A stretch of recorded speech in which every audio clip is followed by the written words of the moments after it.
Hi guys, I'm Timo of Leap Magazine and you're watching Season Pass, a show that takes you behind the curtains of the eSport industry.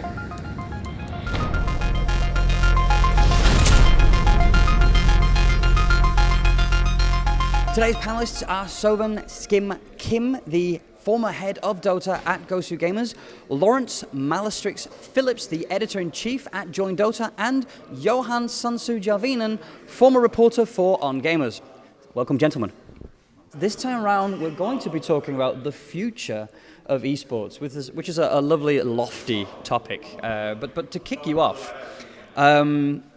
with both like dominating MOBAs on the scene right now, having well over 100 champions or heroes, take your pick of the name, how viable is introducing new content?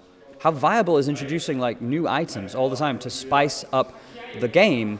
And when does that barrier of entry become too much for a new beginning player? And without these players, is there still a life in these games? It's a good question, especially because sure, both are MOBAs, but they're still so very different. Dota and League of Legends. I mean, League of Legends has much more champions and they introduce champions in a more frequent manner than Dota does. But at the same time, Dota has a huge learning curve already. And introducing a new hero, I don't think it actually really hurts Dota that much, just because it doesn't really add that much to the whole learning experience of Dota anyway. Whereas in League of Legends, it's a completely different approach, because having a new champion also just introduces a new challenge of, hey, I need to buy this champion, maybe I want a new skin for that champion, you know, and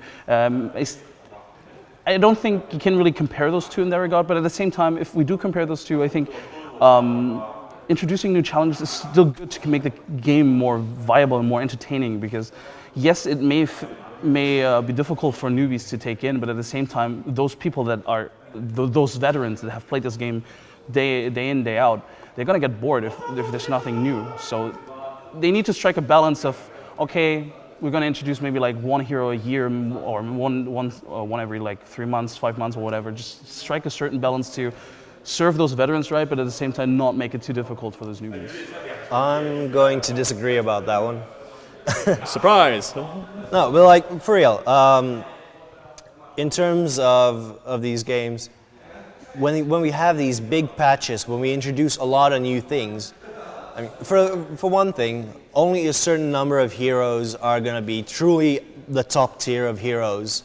Only a certain number of items are going to be that influential at any given time. So the metagame sort of already sorts it so that you only need to care about a certain amount of things at any given time, and sort of that doesn't, the magnitude of that doesn't shift that much from patch to patch, even as the game grows larger. But what happens instead is that when you have these huge upheavals, it essentially resets the game, and it means that if you're a new person coming into the game, you're not actually that far behind, because a lot of what is happening has to be relearned by everyone else as well. And you see this at the start of every new patch, especially in Dota, because it is complete chaos, and everyone is completely open about the fact that we're all learning. So what better time than come join us, learn with us. I think there are two separate questions here. The first question is how often should they add new content? And I think in general term, if you're a console gamer, you buy a game and you play it for 10 hours and you throw it away. So we're talking about playing a game for 5 years. So you must have new content, because people will get bored. It's like people just consume games really, really fast. I played Final Fantasy VII 12 times or something. Like, I don't know, each game 50 hours, but people now don't spend so much time on one game. They're easily distracted, so you need to have more content more often. I think you're compelled to do that. As for like the newbie thing, learning a violin is more difficult than learning another instrument. So some people have more time, some people have less time. If you've got less time, you play Hearthstone. If you've got more time, you play Dota. So I think it's based on how much time. People, again, like the way when we talked about the news, people have different tastes. For example, I've got a son. When I was young, I could play Warcraft 3 and spend hours learning all the heroes. I don't have the time. Hearthstone is for me. So I think you need different levels of difficulty depending on time and also like access or what kind of person they are. So I think the variety is good. Yeah, but to play on that then, you all seem to agree on the fact that a bit of variety is obviously a good thing. But to me, that sounds as though you're thinking about games. And obviously you are, because it is a game, and that's where this gets tricky, because this is game thinking. It sounds to me anyway, as though you're looking at the product from the individual's point of view. But if we look at an industry, if we look at the aspect of sports, nothing has prevented people from kicking a ball down a field for centuries. And I mean, even in the last decades, the only thing that changed in football is that they slightly changed the rule for offside. That's it. The game has stayed the same. The competitive element, obviously the massive cultural pressure as well, but the competitive element seems to be what drives the game. So if that's the case, why is that not enough for a game like League of Legends or Dota or Hearthstone or Counter-Strike or whatever? Why is the competition in what is allegedly a sport not enough to drive the sport? It's a different form of media. I think that's the first thing. It's just a different form of media. It's not the same. It's also a disadvantage if you're a journalist, because if you learn a trade, if you're an accountant, for example, your skill is always useful. If you're a Warcraft 3 writer, that game is dead. You need to learn another new game. That is stressful. So I think, you have a skill. I mean, how, like for example, accountant, or I don't think it's a bad thing. I think maybe, I don't know. So. I have to say, like, I played football growing up, as I think a lot of people did. We had 2 practices a week. We played a game maybe once every 2 weeks. On an average week, I played maybe 4 hours of football. I can do that in one sitting of any esports game. So just the rate of consumption, that's the huge difference.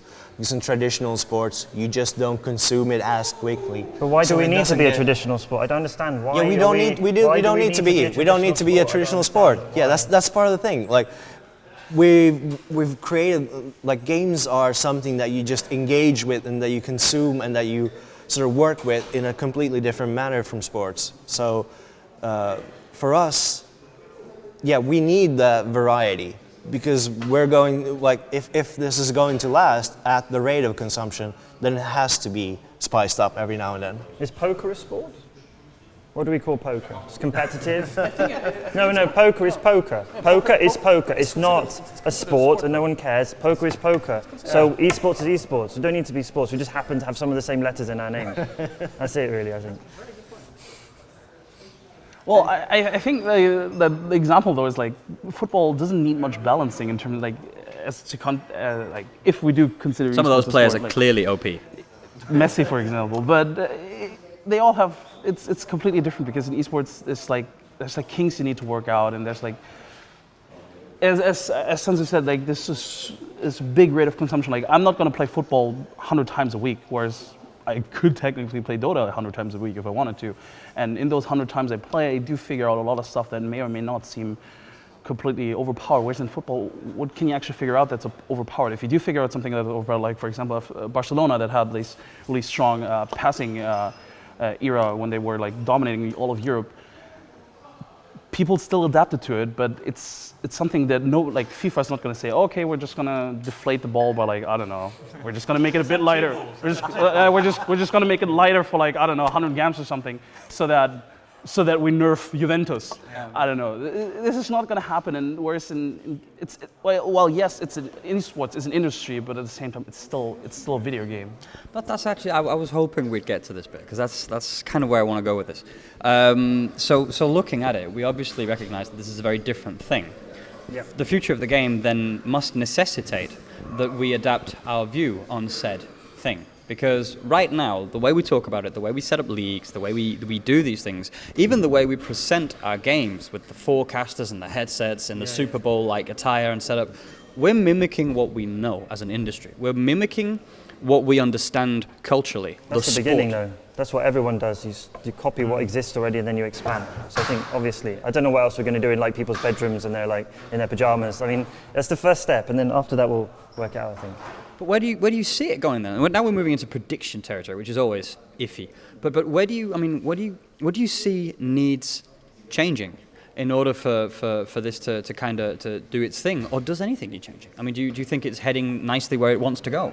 I think we need to change our view on esports, because there's still there's still a lot of conflict of, oh, we want to be like real sports, or no, we don't want to be like real sports. I think we should just be our own thing. Let's just explore ourselves, basically, because we want to thrive towards making something like ESL 1, where it's like, oh, it's like football, we have the players in the tunnels and stuff, but just do your own thing, define yourself by not looking at others, but looking at yourself and look what's good for yourself, not necessarily what would look good to some tabloid that, I don't know, like The Sun, oh, we're going to do this to grab the attention from somebody else. No, just do something that you know fits you, your viewership, your fans. Just stick to your roots, just don't necessarily try to be something you're not. So every chapter from a self-help book? Pretty much. I'd say that definitely there are things about sports that are really good and that are going to work for us.